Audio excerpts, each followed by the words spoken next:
오늘 우리에게 주신 하나님의 말씀은 사도행전 14장 7절에서 10절 말씀입니다. 사도행전 14장 7절에서 10절 말씀입니다.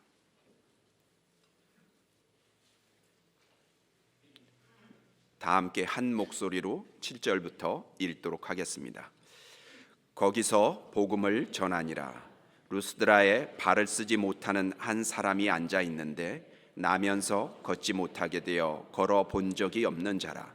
바울이 말하는 것을 듣거늘 바울이 주목하여 구원받을 만한 믿음이 그에게 있는 것을 보고 큰 소리로 이르되 네 발로 바로 일어서라 하니 그 사람이 일어나 걷는지라. 아멘. 믿음은 바라는 것들의 실상이요 보지 못하는 것들의 증거라 했습니다. 사람은 저마다의 이루고 싶은 소망이 있을 텐데요, 그 소망을 이루는 원천이 믿음입니다. 삶의 다양한 변화를 만드는 힘, 하나님에 대한 믿음입니다. 죄인이 구원받습니다. 병든 자 치유받습니다. 빈궁한 자 부욕해 됩니다. 넘어진 자 꿈을 꾸기 시작합니다. 하나님을 향한 믿음이 우리에게 안겨주는 삶의 변화된 모습들입니다. 참 감사한 것은 하나님이 밑도 끝도 없이 믿음을 요구하시진 않습니다. 믿음을 가질 수 있는 방법을 알려주셨죠. 잘 믿을 수 있는, 그래서 우리는 잘 믿을 수 있고 잘 믿어야 됩니다. 믿을 수 있는 원리를 떡하니 우리 손에 올려주셨는데도 불구하고 잘 못 믿고 있다, 그러면 그건 순전히 우리 책임입니다. 잘 믿을 원리는 뭡니까?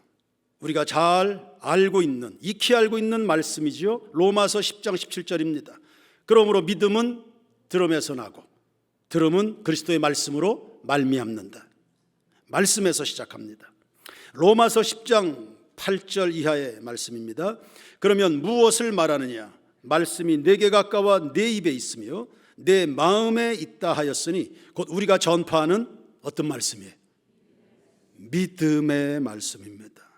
네가 만일 네 입으로 예수를 주로 시인하며 또 하나님께서 그를 죽은 자 가운데서 살리신 것을 내 마음에 믿으면 구원을 받으리라. 사람이 마음으로 믿어 의에 이르고 입으로 시인하여 구원에 이르느니라. 할렐루야.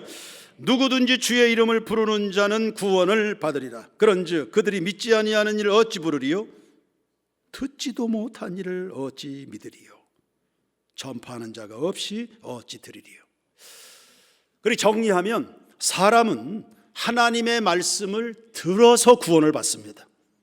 로마서 10장 17절이 분명히 그리 말씀하고 있습니다.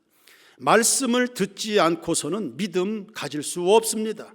사도행전 10장에 고넬료가 등장합니다. 경건한 사람이었지만 구원받지 못했습니다. 복음을 들은 적이 없거든요. 고넬료는 베드로의 설교를 들으면서 비로소 구원을 받게 됐습니다. 어느 날 천사가 고넬료에게 나타났습니다. 천사가 복음을 전한 게 아닙니다. 복음은 하나님께서 사람들에게 주신 전도의 명령입니다. 마가복음 16장 15절에 너희는 온 천하에 다니며 만민에게 복음을 전파하라 했습니다. 천사는 복음은 전해주지 않았지만 고넬료에게 복음을 전해줄 사람이 누군지는 알려줬습니다. 그게 바로 베드로였습니다. 사도행전 10장 5절에 내가 지금 요빠에 사람을 보내어 베드로라는 시몬을 청하라. 그는 무두장이 시몬의 집에 유숙하니 그 집은 해변에 있다 하더라 라고 하면서 이렇게 전달했습니다. 사도행전 11장 14절입니다. 그가 너와 내 온 집이 어떤 말씀이에요? 구원받을 말씀을 내게 이르리라 함을 보았다 하거늘. 보십시오. 구원은 말씀을 듣는 데서 나오는 겁니다. 듣지 않고 믿음은 없습니다. 근데 사람들이 믿으려고는 하고 잘 들으려고는 하지 않습니다. 우리 교회 함기수 집사가 있습니다.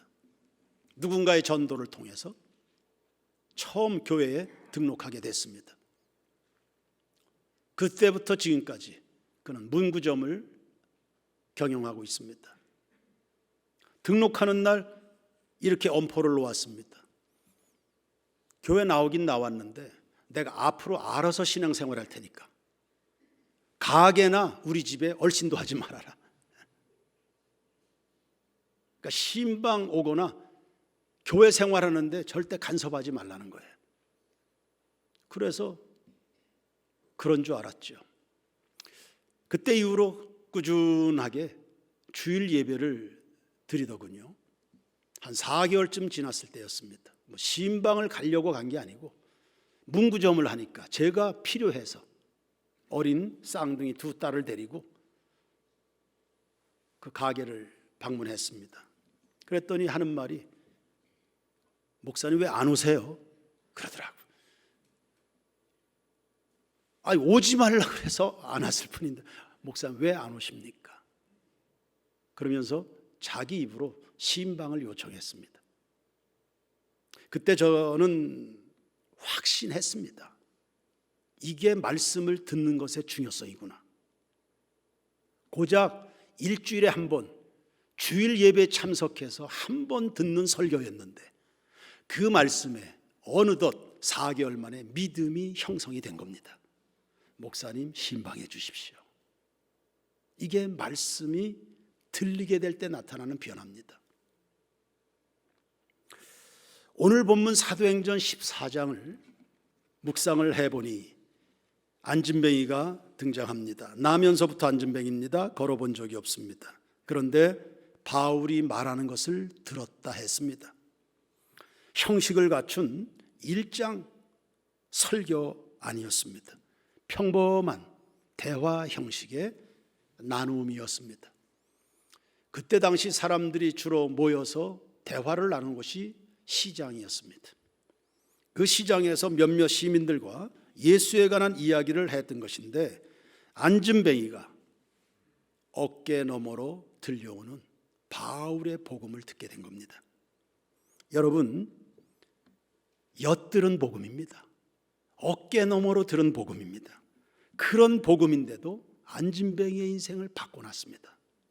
그렇다면 우리가 정신을 차려서 근신해서 사모함을 따라 믿음으로 집중해서 말씀을 들으면 우리 삶에는 얼마나 놀라운 변화가 일어날까요? 9절에 바울이 보니 그 속에 구원받을 믿음이 보였다 했습니다. 벌써 눈빛을 보면 알죠? 태도를 보면 아는 겁니다. 구원받을 믿음이 발생했습니다. 여러분, 말씀 듣는 것이 축복인 줄로 깨닫게 되길 축원합니다. 어깨 너머로 들려온 복음이었지만 구원받을 믿음을 일으켰습니다. 그리고 치료를 가져왔죠. 바울이 큰 소리로 선포했습니다. 일어나, 네 발로 일어서라. 그리고 안진뱅이는 고침을 받은 겁니다. 하나님 말씀이 복이다. 그러니 여러분은 오늘 지금 수지 맞고 있습니다. 바로 일어난 것, 기적이죠. 그러나 여러분, 기적이 믿음을 유발하진 않습니다. 기적을 봤다고 해서 그가 구원받진 못합니다. 반드시 복음이 있어야 됩니다. 예수님 공생애 당시에 사복음서에 수도 없는 기적의 사건들이 일어납니다. 단지 기적만 있는 게 아닙니다. 반드시 복음이 증거가 됐습니다. 한 백부장은 주님 말씀만 하옵소서, 내 집에 있는 중풍병 하인이 나음을 입을 것을 믿습니다. 하나님의 복음이 있는 곳에 기적이 일어납니다. 그러므로 우리는 기적에 집중하는 것보다는 말씀에 집중하는 태도가 더욱 중요합니다. 어제 오전에 한 자매가 잠깐 상담을 요청했습니다. 목사님, 저희 시댁 식구들은 예수를 믿지 않습니다. 그리고 시동생은 그 유치한 여러 가지 중독에 잡혀서 지금 정신을 못 차리고 있습니다. 그 시동생 때문에 우리 시댁은 말도 못하게 어둡습니다. 고통이 말도 못합니다. 그래서 믿는 자로서 시부모에게도 예수 믿으라고, 시동생에게도 교회 가자고 그렇게 하지만 씨알도 먹히지 않습니다. 오히려 화를 냅니다. 말도 못 꺼내게 합니다. 무슨 쓸데없는 수작이냐고. 그래서 얼굴 마주하고 예수 믿으라는 말은 못하니까 편지를 보내기도 했는데 편지마저도 쓸데없는 짓 하지 말라고 그렇게 구박을 합니다. 그럼 제가 어떻게 해야 됩니까? 그러냐, 두 가지를 해라. 첫째는 기도로 융단 폭격을 해라. 하나님이 당신의 기도에 역사해 주실 줄로 믿는다. 기도하다 보면 성령이 일하시기 시작할 것이고, 그리고 기도하다 보면 시댁 식구들을 지혜롭게 효율적으로 도울 수 있는 방법을 알려주실 거다. 그리고 기회는 반드시 온다. 두 번째, 복음을 전해라. 안 들으려고 하는데요, 오히려 이야기 꺼냈다간 홍군형만 납니다. 그래도 전해라. 스마트폰 있지 않냐? 요새는 다 SNS 활동들을 하는데 보내라. 듣든지 아니 듣든지, 때를 얻든지 못 얻든지. 디모데후서 4장의 말씀입니다. 사람들마다 다 사욕을 좇을 스승을 따라다니지 진리를 따르지 않는 세상이다. 그런데 바울이 제자 디모데에게 듣든지 아니 듣든지, 때를 얻든지 못 얻든지 복음을 전해라. 왜냐하면 복음이 들어가야 사람이 변화가 되니까, 복음이 들려져야 사람이 구원을 받으니까. 그래서 여러분, 이렇게 표현하는 것을 좀 용서해 주시기 바랍니다. 복음을 그냥 우겨 넣으시기 바랍니다. 아이들이 어느 날 아침에 일어나 보니까 열이 펄펄 끓습니다. 해열제를 먹여야 됩니다. 감기약 먹여야 됩니다. 애들이 약 안 먹습니다. 그러면 턱을 붙들고 약을 우겨놓지 않습니까? 살아야 되니까. 살아야 되니까요. 하나님의 말씀은 우리의 영육전 인격을 구원하고 치유하는 약인 겁니다. 치료제인 것입니다. 말씀 없이 구원이 있습니까? 복음을 들어야 됩니다. 그런 점에서 복음을 가지고 살아가는 세인교회 성도 여러분, 세상을 살리는 치료제입니다, 여러분. 할렐루야. 내가 이 복음을 부끄러워하지 아니하노니. 누가복음 5장 1절 이하를 보시죠. 베드로의 회심 사건입니다. 장소는 갈릴리 호수였습니다. 보시면 무리가 몰려와서 뭘 들어요? 하나님의 말씀을. 예수는 게네사렛 호숫가에 서서 호숫가에 배 두 척 있는 것을 보시니 어부들은 배에서 나와 그물을 씻는지라. 예수께서 한 배에 오르시니 그 배는 시몬의 배라. 육지에서 조금 떼기를 청하시고 앉으사 배에서 무리를 어떻게 해요? 가르쳤어요. 말씀을 마치시고 시몬에게 이르시되 깊은 데로 가서 그물을 내려 고기를 잡으라. 시몬이 대답하여 이르되 선생님, 우리들이 밤이 새도록 수고하였을 때 잡은 것이 없지만은 어떻게 해요? 말씀에 의지하여 내가 그물을 내리다 하고, 그렇게 하니 고기를 잡은 것이 심이 많아 그물이 찢어질 만큼이 되었다. 보십시오. 베드로의 회심 사건의 중요 단어 말씀이 4번이나 나옵니다. 베드로는 밤새 조업을 마친 다음에 그물을 정리하고 있었습니다. 그때 예수님은 이미 누군가에게 호숫가에서 말씀을 전하고 계셨습니다. 그물을 정리하면서 베드로가 벌써 건너듣고 있었던 겁니다. 예수님이 베드로에게 네 배를 좀 빌려서 써야 되겠다. 그때 아무 소리 없이 순종합니다. 그 배에서 예수님이 또다시 설교하십니다. 그런 말씀을 듣는 과정을 통해서 베드로 속에 순종할 믿음이 생긴 겁니다. 당신이 말씀하시면 순종의 믿음이 생긴 겁니다. 그리고 믿음 따라 행동했을 때 기적이 일어난 겁니다. 여러분, 기적보다는 말씀이죠. 말씀에서 믿음이 발생합니다. 믿음이 여러분의 삶에 다양한 변화를 안겨줄 줄로 믿습니다. 바울의 치유 능력이 놀랍지 않습니까? 그래서 일반 사람들은 바울이 안진병을 일으켰을 때 이거 제우스다, 헤르메스 신이다, 제사까지 하면서 숭상하려고 했습니다. 놀랍죠. 바울이 안진뱅이를 그 자리에서 일으켜 세웠으니까. 그러나 바울이 그 사람 치유한 거 아닙니다. 바울이 사도였기 때문에 일으킨 것도 아닙니다. 바울이 믿음 좋아서 그 사람을 고친 것도 아닙니다. 병자 자신 속에 말씀을 들을 때 치유받을 믿음이 발생한 겁니다. 그러므로 놓쳐서는 안 되는 것 있습니다. 치유받기 전에 선행되는 일이 있었습니다. 그게 바로 7절입니다. 오늘 3부 예배 인도하기 위해서 올라오다 보니까 박영철 장로님이 목사님 오늘 본문이 7절부터 맞지요? 예, 7절 없으면 안 됩니다. 오늘 설교가 안 됩니다. 7절이 없으면. 7절 뭐라고 돼 있죠? 거기서 뭘 전했어요? 복음입니다. 예. 바울이 행한 세 가지가 있습니다. 바울이 그 사람에게 복음을 어떻게 해요? 전했어요. 사정없이 전하시길 바랍니다. 우겨 넣으시길 바랍니다.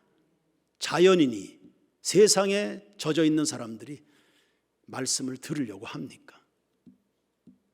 그러나 성령이 역사하실 것을 기대하면서 하나님의 말씀을 집어넣으시길 바랍니다. 얘야 한 숟갈만 좀 더 먹어주라. 아이들 사정하면서 밥 먹입니다. 어릴 때 한 숟갈만 더 먹자.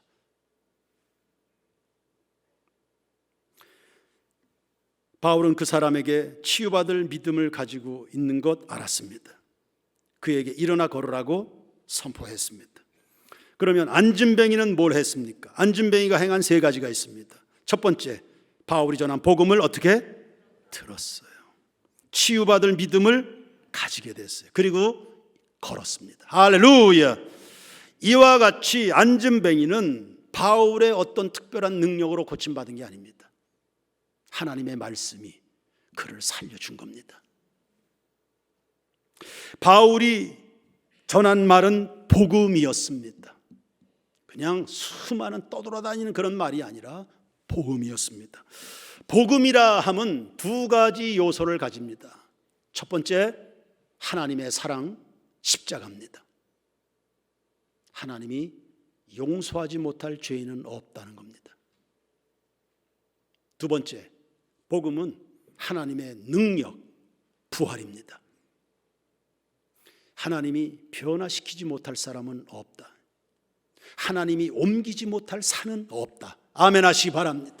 하나님이 도와주실 수 없는 문제는 없다. 할렐루야. 바로 이런 복음이 어깨 너머로 들려온 겁니다. 그 복음에 안진뱅이가 자기 인생을 맡긴 겁니다. 그리고 치유가 일어났습니다. 성도 여러분, 우리는 구원을 만드는 말을 전파할 수 있게 되길 축원합니다. 언제나 여러분의 입에서 맴도는 언어들이 다 복음이기를 축원합니다. 사람들은 뭐 적극적인 사고방식이니 긍정적인 말이니 희망의 말이니 이런 것들을 운운합니다. 뭐가 희망이고 뭐가 긍정입니까? 예수 그리스도께서 우리를 사랑하신다. 그 예수 안에 삶의 변화가 일어난다. 예수의 복음이 진정한 긍정인 줄로 믿습니다. 케네스 핵인이란 치유 사역자가 있었습니다. 소년 시절에 굉장히 병약했습니다. 17살밖에 안 됐는데 아주 지독한 심장병에다가 불치의 혈액병이 찾아온 겁니다. 생사의 기로에 서게 됐죠. 1년 4개월을 꼬박 병상에 누워 꼼짝도 못했습니다. 죽은 거나 마찬가지의 사람이었습니다. 그래서 이 17살밖에 안 된 소년이 죽을 생각만 했습니다. 나의 장례식은 어떻게 될까? 내가 묻히게 될 무덤은 어떤 모양일까? 죽을 생각만 하고 있었습니다. 그러다가 성경을 읽게 됐습니다. 그런데 말씀을 읽으면 읽을수록 나는 죽을 이유가 없다는 것을 알게 된 겁니다. 나는 치유받을 수 있는 길이 있다는 것도 알게 됐습니다. 희망이 요맘씩 희망이 생기기 시작합니다. 일어나려고 합니다. 그때 마귀가 어김없이 옵니다. 구원은 없어. 치료 그런 거 없어. 넌 끝났어. 마귀는 계속 그렇게 말을 합니다. 마귀의 말을 듣다 보니까 절망스럽죠. 불안하지요. 또 죽음을 생각합니다. 그런데 또 성령께서 이 소년에게 감동하십니다. 살 수 있다는 희망의 언어가 생각이 나게, 말씀이 생각나도록 성령께서. 성도 여러분, 성령 충만하시길 바랍니다. 그때 소년은 하나님의 말씀을 선택하기로 결정한 겁니다. 마가복음 5장에 혈루증 여인 나옵니다. 12년이나 피를 쏟으면서 완전히 살 소망이 끊어진, 가산 다 탕진하고 죽을 날만 기다리던 여인입니다. 이 여인에게 어느 날 예수의 소문, 복음이 들려졌습니다. 예수님께 나갔죠. 옷자락을 붙들었죠. 치유받았죠.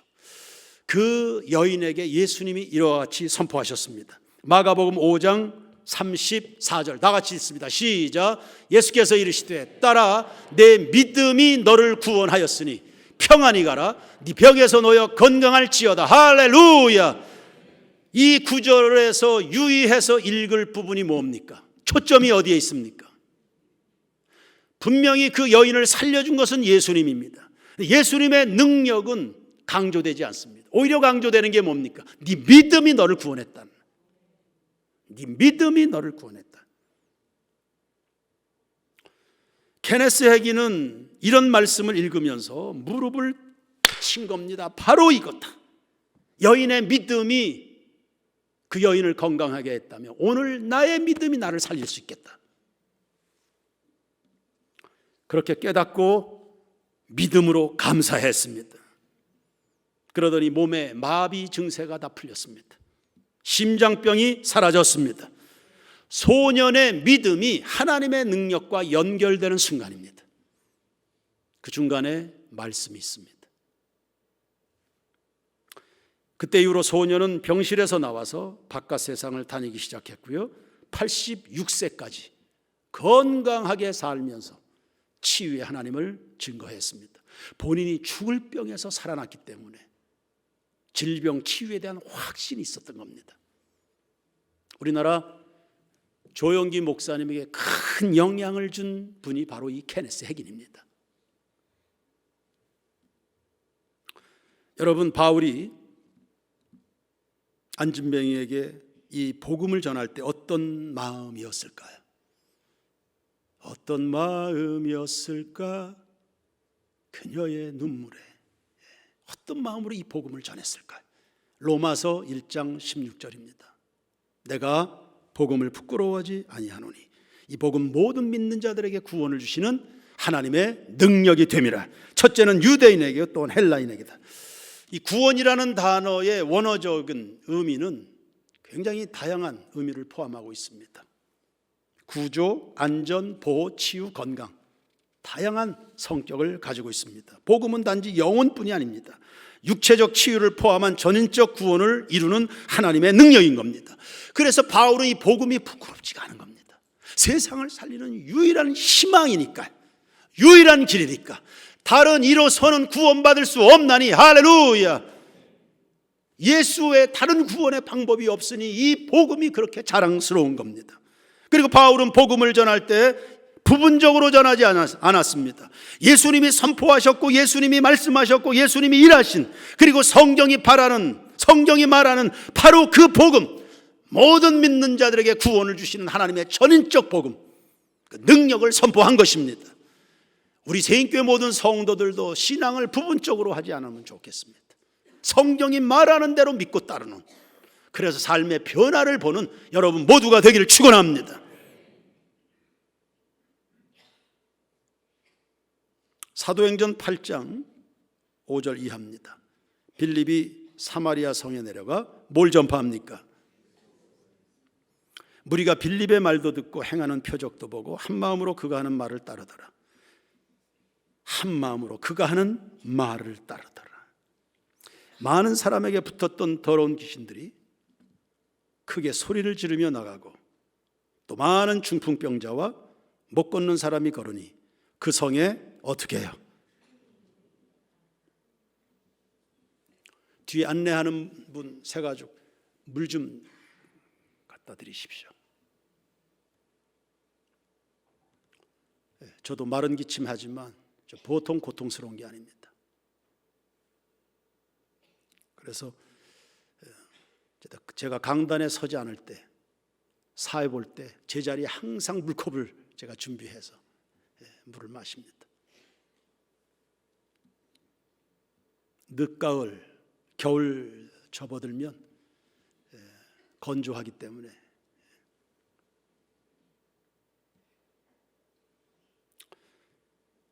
큰 기쁨을 잃어버리고 살아가는 성도들이 많지요.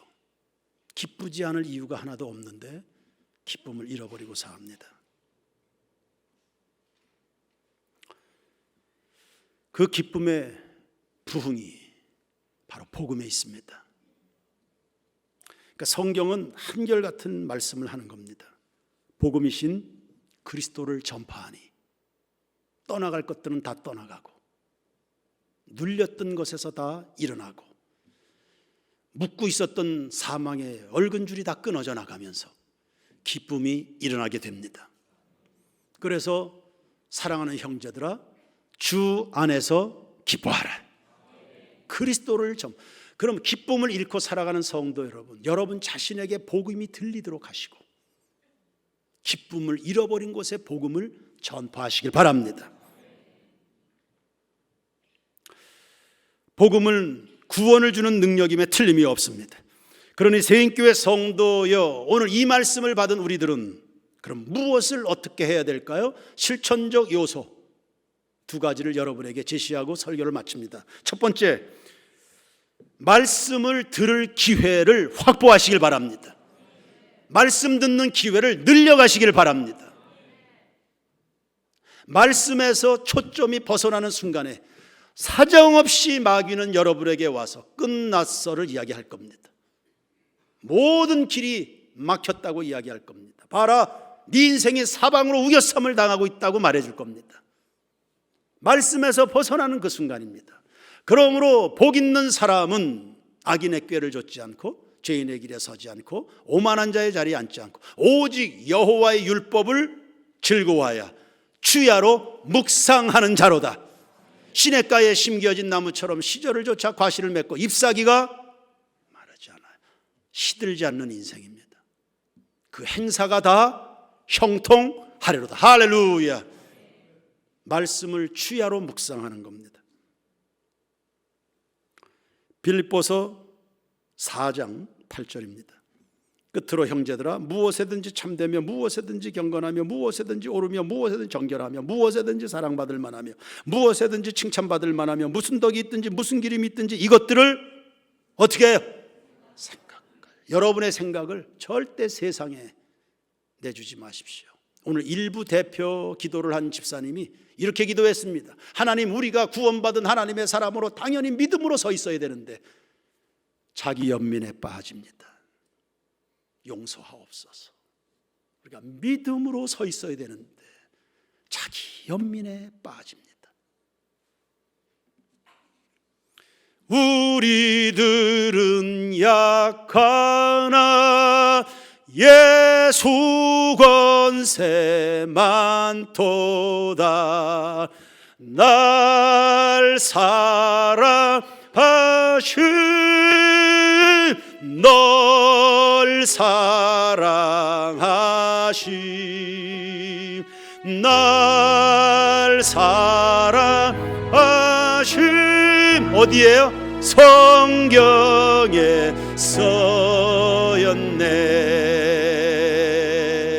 날 사랑하심 날 사랑하심 너를 사랑하심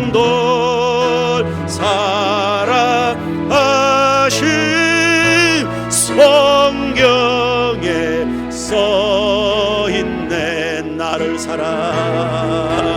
날 사랑하심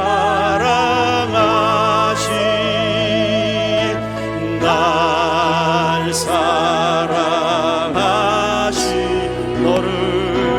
널 사랑하심 성경에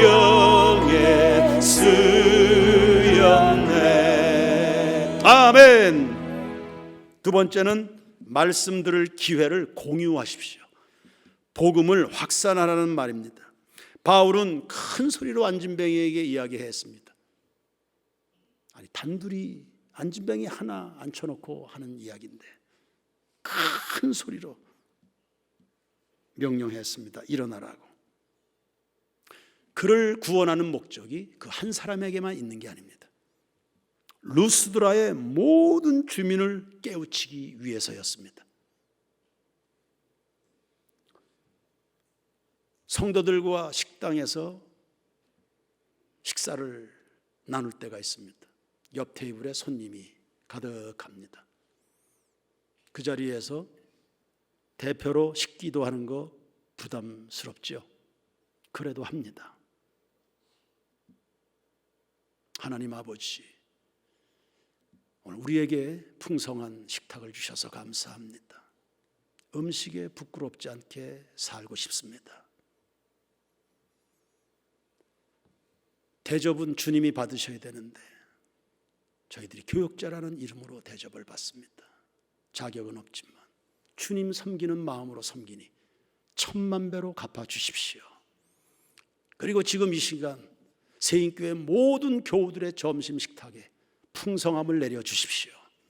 그리고 우리 세인교회 성도들이 운영하는 식당도 다 번창하게 주시옵소서.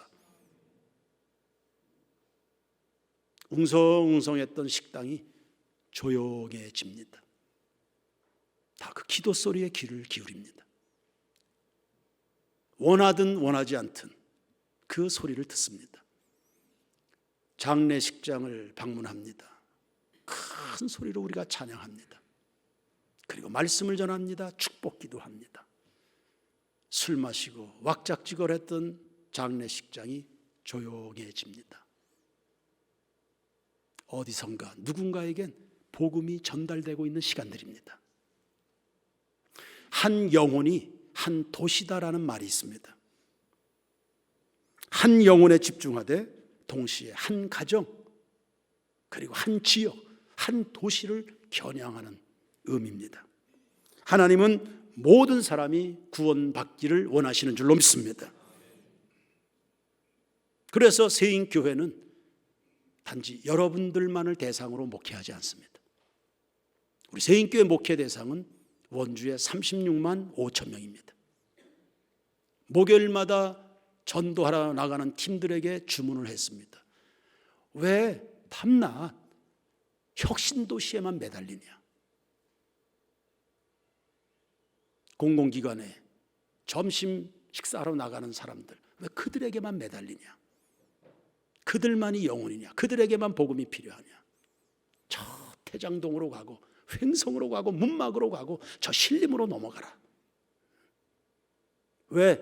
우리의 목회 대상은 원주요, 대한민국이요, 열방과 세계이기 때문입니다.